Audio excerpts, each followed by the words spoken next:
Khan, the former cricket star who was the very popular prime minister, forget if it's prime minister or president, Prime popularly Minister. elected Yeah. prime minister leader of the Pakistan government, who since has been sentenced to 14 years on two absurd charges, crimes that he couldn't possibly have committed. Did the United States engineer the removal of Prime Minister Khan and his banishment to a Pakistan prison for 14 years? Does the U.S. It, still do things like that? it does it every other day, it seems. This is the point of my article: is to understand American foreign policy, uh, one should understand the concept of covert regime change. That means that the United States, unlike just about any other government in the world, doesn't think about how to have diplomacy with another government. It thinks about how to replace that other government.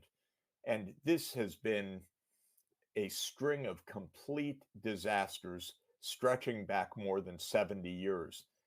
Now, in this case of Imran Khan, uh, first, I know him and admire him a lot. He's very smart, he's very decent, he's got high integrity, and he's extremely popular. Not only was he one of the world's greatest cricket stars, but he's an extremely intelligent, capable, down to earth leader. And so he is the single most popular politician in Pakistan. Not a surprise. But he did something that is absolutely against the US principle, which is he said, we want to be neutral. Can you Mm, imagine? He mm, said, we want to be friends with the United States, but also Russia and China and other countries. Now, to the US, it's so weird, but neutral, that's fighting words. How can you be neutral? Either you're with us or you're against us. mm. And when Imran Khan said, I want to be neutral, the US ambassador characterized it as aggressive neutrality. It's almost a joke. Wow.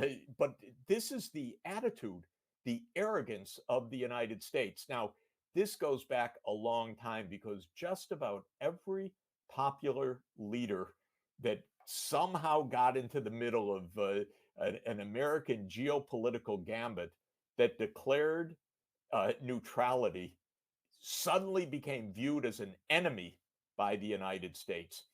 And there's a whole litany, a whole history. I've studied this deeply for decades, and I've Is actually watched it close up. So what happened here was that when the special military operation took place, began on February 24th, 2022, Imran Khan was pressed by the US and Europe, condemn Russia.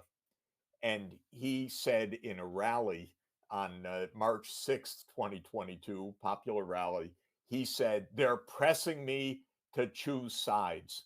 And we're not going to choose sides. He said, we're not their slave.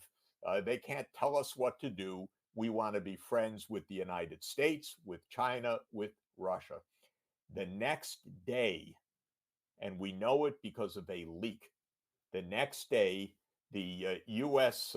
Assistant Secretary of State called the Pakistani ambassador in Washington and said, "This is very, very serious. This could really endanger relations." But if the prime minister were to fall in a vote of confidence, that could actually make things work, and that could make amends. And that message was conveyed by the Pakistani ambassador back to Islamabad, back to Pakistan. And somebody leaked it, according to The Intercept in its investigative reporting. Somebody from the Pakistani military leaked it to the investigative reporter of The Intercept. And somebody clearly leaked it to Imran Khan as well, because Imran Khan later on said, you know who brought me down? It was the United States who brought me down. And he said, I have the document. And he waved the document. Mm. And then waiving it, he was charged with espionage. Oh, For for revealing a secret document. exactly. And so they didn't say that's a phony document. They said, "Oh, that's espionage. The document that explains how the US brought him down." And on Mm. that basis, he sends to 10 years in prison this week. And the United States State Department says, "Oh, we respect the courts of Pakistan," about a document that the Pakistanis obviously think is legitimate, describing how the Pakistani ambassador was pressured to convey the message to overthrow So the prime minister of Pakistan. Pakistan is a vassal state of the CIA. Well, we know that the military, we know that politicians there are absolutely, groups of them are beholden to the US. Obviously, not everyone, because the most popular politician and the largest party is not. But they are being outlawed, basically. Right. And they're Right. being outlawed with the connivance and then the public acceptance by the United States. This is American foreign policy. People should understand this. The You have idea is that the US wants to decide who governs any other country if that right. country is challenging the US.